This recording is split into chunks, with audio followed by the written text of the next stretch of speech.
Perkenalkan, nama saya Nur Ratnadi, absen 29 kelas 11 RPL 1. Nah, di sini saya akan mempresentasikan tentang ERD dan DFD. Yang pertama yaitu ada ERD atau Entity Relationship Diagram. Definisi umum ERD adalah diagram yang menggambarkan hubungan antar entitas atau tabel yang ada dalam sebuah database. ERD sendiri memiliki 4 notasi, yaitu yang pertama, entity atau entitas. Entity atau entitas adalah objek yang menarik di bidang organisasi yang dimodelkan.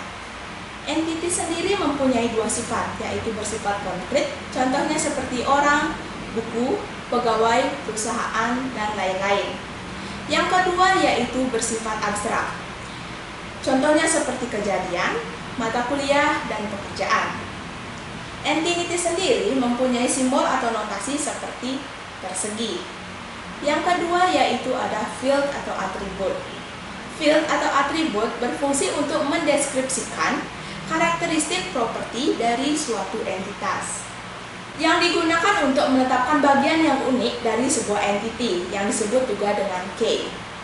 Yang kedua yaitu sebagai deskriptor, digunakan untuk menspesifikasikan karakteristik yang non-unik dari bagian entity. Field sendiri mempunyai simbol atau notasi seperti elips. Yang ketiga yaitu ada relationship atau relasi. Relasi adalah hubungan antar entitas. Relasi menunjukkan adanya hubungan di antara jumlah entitas yang berasal dari himpunan entitas yang berbeda.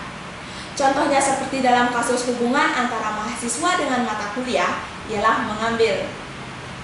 Notasi dari relationship atau relasi untuk penghubung antar himpunan relasi ialah garis lurus. Dan untuk menyatakan himpunan relasi dinotasikan dengan belah ketupat. Yang keempat yaitu ada kardinalitas relasi. Kardinalitas relasi berfungsi untuk menunjukkan jumlah maksimum entitas yang dapat berelasi dengan entitas di dalam himpunan entitas yang lain. Contohnya seperti one to one, one to many to one, atau many to many. Contohnya seperti yang pertama yaitu satu ruangan digunakan untuk satu mata kuliah. Itu ditunjukkan oleh contoh one to one. Yang kedua yaitu ada satu dosen atau seorang dosen mengajarkan banyak mata kuliah, yang dicontohkan dengan one to many. Yang ketiga yaitu ada seorang dosen membimbing banyak mahasiswa, yang dinotasikan oleh one to many. Yang keempat yaitu adalah mahasiswa memilih atau mengambil banyak mata kuliah, yang dinotasikan dengan many to many. Contoh penerapan ERD. Gambar ERD sederhana ini memiliki 2 entitas dengan nama mahasiswa dan mata kuliah, serta memiliki satu proses yang menghubungkan keduanya. Entitas mahasiswa memiliki atribut seperti NIM, nama, jurusan, alamat. Sedangkan mata kuliah memiliki KDMK, nama MK, dan SKS. Dan proses KRS memiliki masukan berupa NIM, KDMK, TA, dan SMT. Dalam proses di atas, setiap mahasiswa yang ingin mengontrak mata kuliah diharuskan memberikan atribut yang terdapat dalam proses. Yang kedua yaitu ada DFD atau Data Flow Diagram. Definisi DFD secara umum yaitu diagram yang menggambarkan proses aliran data, input atau output dari sebuah sistem informasi yang dibangun. DFD sendiri memiliki 4 notasi. Yang pertama yaitu entity atau entitas. Entity atau entitas adalah simbol yang memiliki fungsi sebagai orang, organisasi, dan sejenisnya yang berada di luar sistem tapi berinteraksi dengan sistem. Simbol ini perlu diberi nama sesuai dengan aslinya, biasanya menggunakan kata benda seperti pekerjaan, dosen, mahasiswa, sistem penjualan, dan yang lainnya tergantung dari sistem yang dibuat. Notasi atau simbol dari entity sendiri yaitu disimbolkan dengan persegi panjang. Yang kedua yaitu ada proses. Proses adalah kegiatan atau pekerjaan yang memproses data inputan dari entitas ke output. Biasanya untuk proses diberikan kata kerja seperti bekerja, mengajar, belajar, menjual, dan lain sebagainya, tergantung dari entitas awal. Untuk notasi atau simbolnya sendiri, untuk proses disimbolkan dengan lingkaran. Yang ketiga yaitu ada aliran data. Aliran data berfungsi untuk menerangkan aliran data atau informasi dari simbol satu ke simbol lainnya. Biasanya, pemberian nama pada aliran data juga menggunakan kata benda. Notasi atau simbol dari aliran data ialah garis ke kanan atau anak panah ke kanan, ke kiri atau dari kanan ke kiri. Yang keempat yaitu ada data store. Data store atau data source merupakan simbol yang ada kaitannya dengan penyimpanan file atau database. Simbol database biasanya berada setelah simbol proses untuk menyimpan output pemrosesan. Dalam penamaan data store ini diisi sesuai dengan data apa yang disimpan, contohnya seperti gaji, karyawan, golongan, dan lain-lain. Untuk data store sendiri mempunyai simbol atau notasi seperti garis 2. DFD memiliki dua jenis diagram, yaitu yang pertama ada diagram konteks dan yang kedua yaitu DFD level. Yang dimaksud dengan diagram konteks ialah level diagram yang paling rendah yang menggambarkan bagian sistem berinteraksi dengan eksternal entitas.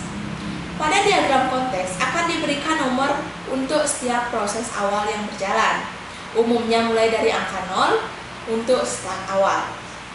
Semua entitas yang ada dalam diagram konteks, termasuk aliran datanya, akan langsung diarahkan kepada sistem.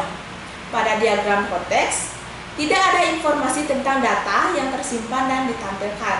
Diagramnya tergolong sederhana. Yang kedua yaitu ada diagram level, ialah tahapan lebih lanjut dari diagram konteks, di mana semua proses yang ada di diagram konteks akan dirinci secara detail. Proses-proses utama yang akan dipecah menjadi sub-sub proses. Keterangan mengenai diagram konteks dari sistem informasi penggajian ini ialah user pegawai. Seorang pegawai kepada sistemnya akan mengirimkan data karyawan seperti data pribadi, sehingga data yang dikirimkan ke pegawai kepada sistem akan dijadikan landasan bagi personalia untuk dilaporkan ke direktur. Kemudian, pegawai akan mendapatkan slip gaji dari sistem. Yang kedua yaitu user direktur. Direktur akan selalu mendapatkan laporan gaji karyawan tiap bulannya dan laporan data karyawan. Laporan ini yang dikirimkan berdasarkan informasi dari personalia dan juga pegawai, sehingga direktur juga akan dapat mempertimbangkan upah gaji dari masing-masing karyawan berdasarkan jam kerja atau jam lembur. Selain itu, direktur akan mengirimkan data jabatan karyawan dan juga kembali mendapatkan laporan tiap bulannya dari personalia. User yang ketiga yaitu user personalia. Data karyawan yang dikirimkan pegawai akan diterima oleh personalia berupa laporan lengkap data karyawan. Sedangkan personalia juga akan mengirimkan rekap data dari absensi dan data lembur. Dari data rekap absensi dan lembur ini akan dikelola oleh sistem dan dijadikan slip gaji pegawai dan laporan gaji untuk direktur. Dari ketiga keterangan dan fungsi masing-masing user dapat disimpulkan bahwa input dan output user pegawai ialah inputnya data karyawan, outputnya yaitu slip gaji. Untuk user direktur, inputnya ialah data jabatan, upah per jam, dan upah lembur. Untuk outputnya sendiri yaitu laporan gaji karyawan dan laporan data karyawan. Yang ketiga yaitu ada personalia, inputnya ialah rekap absensi dan rekap data lembur, dan outputnya adalah laporan data karyawan. Keterangan dari diagram level 0 sistem informasi penggajian. Seperti yang telah dijelaskan pada DFD level, maka untuk kasus ini, DFD level 0 sistem informasi penggajian akan dijabarkan yang tadinya diagram konteks memiliki satu sistem, maka untuk DFD level 0 menjadi 3 sistem, yaitu yang pertama pencatatan data, yang kedua yaitu perhitungan gaji karyawan, yang ketiga yaitu pembuatan laporan. Dari keterangan gambar sini, karyawan akan memberikan input data karyawan kepada sistem pencatatan data, di mana dari data tersebut akan tersimpan di sistem sebagai karyawan. Data karyawan ini kemudian bisa mengirimkan input pada sistem pembuatan laporan yang nantinya akan dijadikan laporan untuk direktur dan personalia. Data karyawan ke sistem perhitungan gaji karyawan sebagai bahan perhitungan gaji karyawan. Slip gaji inilah yang menjadi output karyawan. Alur data direktur dan personalia untuk DFD level 0 kurang lebih sama dengan DFD diagram konteks.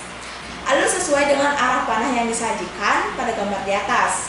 Perbedaan diagram konteks dan diagram level. Yang pertama yaitu DFD atau diagram konteks hanya menggambarkan sistem secara basic saja.